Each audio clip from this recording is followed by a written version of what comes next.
5G was conceived as a revolutionary rather than evolutionary generation of mobile cellular technologies. Compared to 4G and even more to 3G, it has been standardized and designed to address broader and sometimes more stringent service requirements and to support a very heterogeneous set of connectivity services over a unified infrastructure. Further, 5G has been designed to achieve ambitious performance targets in terms of communication reliability, high throughput, support of highly mobile and densely distributed users, low radio latencies, control over the delivered quality of service, and even reduced energy consumption. Thanks to this, 5G can infrastructurally support the business operations of very diverse sectors of modern societies. Besides national mobile network operators that provide connectivity to common citizens, new customers of 5G networks are private and public entities from the so-called vertical sectors: automotive, healthcare, smart manufacturing, logistics, government, public safety, and so on and so forth. Hence, 5G networks are not anymore just public networks, but also private, deployed for private use and sometimes fully owned and managed by private entities other than the national operators. Actually, we are already quite visibly seeing this trend in the market, where the number of private cellular network deployments is increasing fast and will quickly exceed the number of existing public networks by several orders of magnitude. Now, the manufacturing sector and the so-called Industry 4.0 are already embracing private 5G networks, from which they can benefit in many senses.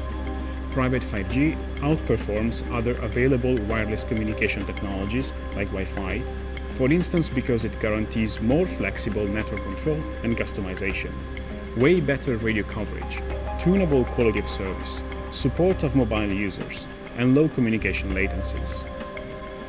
Nowadays, there exist several architectural paradigms that a company can follow to deploy its own private 5G network. They all correspond to one of two general families of private 5G networks. In standard 3GPP terminology, these are called standalone non-public networks and public network integrated non-public networks. In the first, the private 5G network is completely independent and disconnected from other 5G networks, with its own physical infrastructure and fully under control of the company that owns it. In the second instead, the private 5G network coincides with a private slice of a public network, with its own dedicated radio access point, but it shares part of the control plane with the public network, and it allows users to roam from the private to the public network and vice versa. In this case, the role of national mobile network operators remains prominent. How to choose among these two main families depends on the availability of radio spectrum for standalone private uses and on the business and operational requirements of the company. In particular, a factory owner might have different, rather challenging requirements in terms of security, locality of information, and policies for network operation. So for them, defining appropriate operator and deployment models are of particular interest. Such models entail the definition of the stakeholders' ownership, governance, and responsibilities for tasks regarding different 5G elements along the entire life cycle of a private 5G network.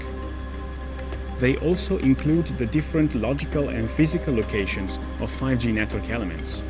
Indeed, when deploying a private 5G network, a certain degree of freedom is given by the possibility of placing different functionalities at different physical locations.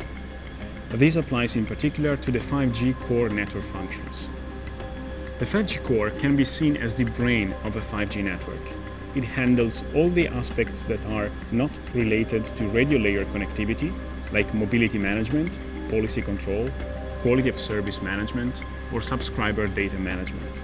The 5G core network is partitioned in two main planes, control plane and user plane. And all the network functions of the 5G core network are developed nowadays as virtualized functions, running as software on virtually any kind of common off-the-shelf hardware. On the one hand, the whole 5G core network may be deployed on a private or public cloud in what we call a centralized deployment. The advantage of such deployment is that a single core network instance can govern several different radio access points and unify into the same private 5G network many geographically distant base stations and users. This is suitable, for instance, for a company with distinct sites in distinct cities. On the other hand, the whole 5G core network may be deployed locally, physically close to the radio access network and the users, in a deployment called on-premises.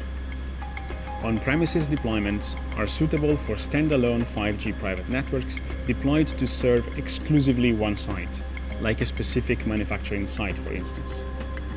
Between centralized and on-premises deployments, there exists a variety of intermediate solutions that we can call hybrid deployments. In such cases, part of the core network resides on the cloud and part is located close to the radio access network, at the so-called edge of the network. Often, in hybrid deployments, the user plane is brought to the edge. This allows to keep the user traffic local, so to enable edge computing and reduce communication latencies. Further, this reduces certain costs, for instance because data traffic through a public cloud can be costly, and this guarantees data privacy. All sensitive information exchanged over the 5G network remain on site and never leave the company's premises.